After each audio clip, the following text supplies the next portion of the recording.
Hello student, ये question है maths class 9 exercise 2.3 question number 5 factorise. हमें ये एक्सप्रेशन को फैक्टराइज करना है।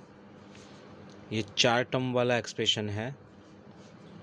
जब 3 टर्म वाला एक्सप्रेशन था, मतलब कि तब क्यूब वाला एक टर्म नहीं होता था, तो हम इसको स्प्लिटिंग मेथड से फैक्टराइज करते थे।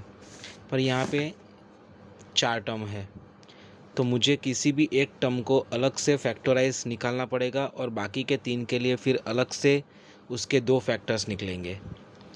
तो ये जो मैंने पहला सम्स किया था, सबसे पहला रूल होता है फैक्टराइज का कि हम इसमें से कॉमन निकाल दें, राइट।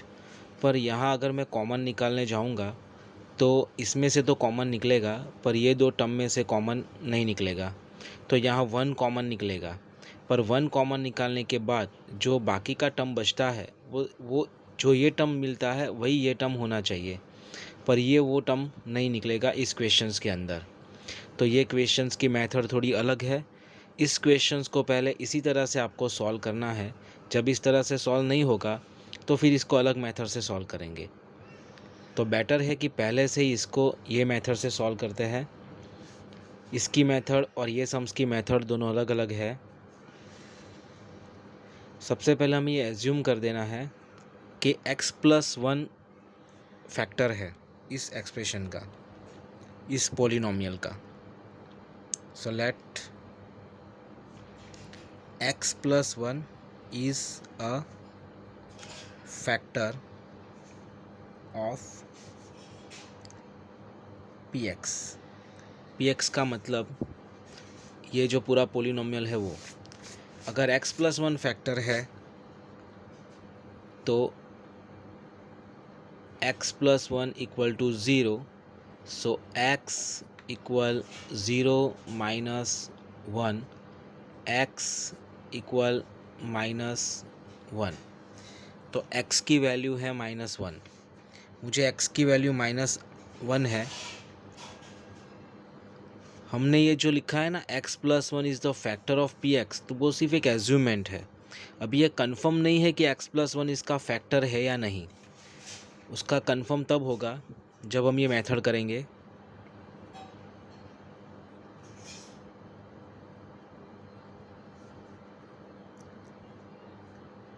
अगर x+1 फैक्टर है तो हमारे x की वैल्यू है x-1। ये सारे टर्म मुझे रख देने हैं यहाँ पर। तो सबसे पहला है 1। x³ के साथ जुड़ा हुआ कोएफिशिएंट है 1, तो मैंने 1 यहाँ पर रखा। x² के साथ जुड़ा हुआ है -3, x के साथ है -9 और -5 कांस्टेंट। मुझे यहाँ रखना है कंपलसरी एक 0। अब मुझे इन दोनों का सम करना है। अगर मैं इसका सम करूँगा तो मेरा आंसर होगा 1। 1 को मैं 1 के साथ मल्टीप्लाई करूँगा, ये +1 है, ये भी +1 है। 0 पॉजिटिव या नेगेटिव नहीं होता है, तो मैं इसका सम करूँगा तो मेरा आंसर +1 ही आएगा। अगर ये दोनों ये +1 है, ये -1 है, इन दोनों का मल्टीप्लाई करूँगा तो मेरा आंसर आएगा -1। अब मुझे इन दोनों का सम करना है तो मेरा आंसर होगा -4। अब मैं इन दोनों का मल्टीप्लाई करूँगा तो मेरा आंसर आएगा +4। अब मैं इन दोनों का सम करूँगा तो मेरा आंसर आएगा -5। अब मैं इन दोनों का मल्टीप्लाई करूँगा तो मेरा आंसर होगा +5। जब ये +5 ये -5 +5 का मैं सम करूँगा तो यहाँ आंसर आएगा 0। यहाँ आंसर आएगा 0। अगर यहाँ आंसर 0 आ जाता है तो ये कंफर्म हो जाता है कि x+1 is the factor of px। मतलब कि मेरे इतने फैक्टर्स में से इसके जो भी फैक्टर निकलने वाले हैं उसमें से एक फैक्टर मेरा x+1 है। ये कंफर्म हो गया यहाँ पर। नाउ अगर x+1 मेरा फैक्टर है तो मेरा बाकी का px क्या होगा, तो वो यहाँ से पता चलेगा। +1 -4 -5 अब इसके साथ कंपलसरी मुझे जोड़ना है एक्स स्क्वायर एक्स, और यहाँ कोई एक्स नहीं होगा, राइट। मतलब कि यहाँ पे एक्स स्क्वायर एक्स और एक भी एक्स नहीं, मतलब एक्स स्क्वायर x1 और x0, मतलब कोई एक्स नहीं। हम x0 नहीं लगा सकते क्योंकि x0 की वैल्यू 1 हो जाती है, राइट। अब एक फैक्टर मुझे मिल चुका है, बाकी के 2 फैक्टर मुझे यहाँ से मिलेंगे। तो अब इसका क्या करना है, मुझे ये भी फैक्टराइज ही करेंगे यहाँ पे इनका, लेकिन इनका फैक्टराइजेशन स्प्लिटिंग मेथड से होगा।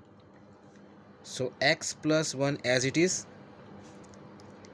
अब यहाँ पे मुझे 2 टर्म ऐसे चाहिए। पहले तो मुझको ये टर्म और ये टर्म को मल्टीप्लाई करना है। अगर मैं मल्टीप्लाई करूँगा तो मेरा आंसर आएगा 1x² मल्टीप्लाई -5 करूँगा तो मेरा आंसर आएगा -5x², और -4x जो भी मिडल टर्म है वो मैंने यहाँ पे रखा है। 5 × 1 = 5, और x दोनों में रखना है। अब मैं ऐसा क्या करूँगा कि मेरा सम करने पर यहाँ पे आंसर -5x² होगा मल्टीप्लाई करने पर। अगर मेरी ये साइन नेगेटिव है तो मेरी ये दोनों की साइन डिफरेंट रहेगी, मतलब एक पॉजिटिव होगी एक नेगेटिव होगी। पर कौन सी पॉजिटिव होगी कौन सी नेगेटिव होगी वो यहाँ से पता चलेगा। -4x मतलब ये माइनस का टर्म है तो मुझे बड़ी डिजिट को माइनस देना है और छोटी को प्लस। ओके, अब यही टर्म मुझको यहाँ पे मिडल में रखना है, बाकी सारा टर्म सेम रहेगा। प्लस 1x² की जगह पे हम x² रख सकते हैं। ये दोनों टर्म यहाँ पे आएंगे, -5x + x - 5। ओके, x + 1 हमारा फैक्टर पहले से ही है। अगर मैं इन दोनों का कॉमन निकालूंगा तो मेरा x कॉमन आएगा और अंदर बचेगा x - 5, और इन दोनों का कॉमन निकालूंगा तो +1 कॉमन रहेगा और ब्रैकेट में रहेगा x - 5। अब इन दोनों का कॉमन निकालूंगा तो x - 5 कॉमन और x + 1 ब्रैकेट में रहेगा। ये 2 टर्म मेरे निकले और ये टर्म पहले से ही था। ओके, तो x + 1 x 5x - 5 और x + 1, यानी x + 1 x + 1 और x - 5। तो इस पूरे पोलिनोमियल्स के 3 फैक्टर है, x + 1 x + 1 और x - 5। You can see the whole sum.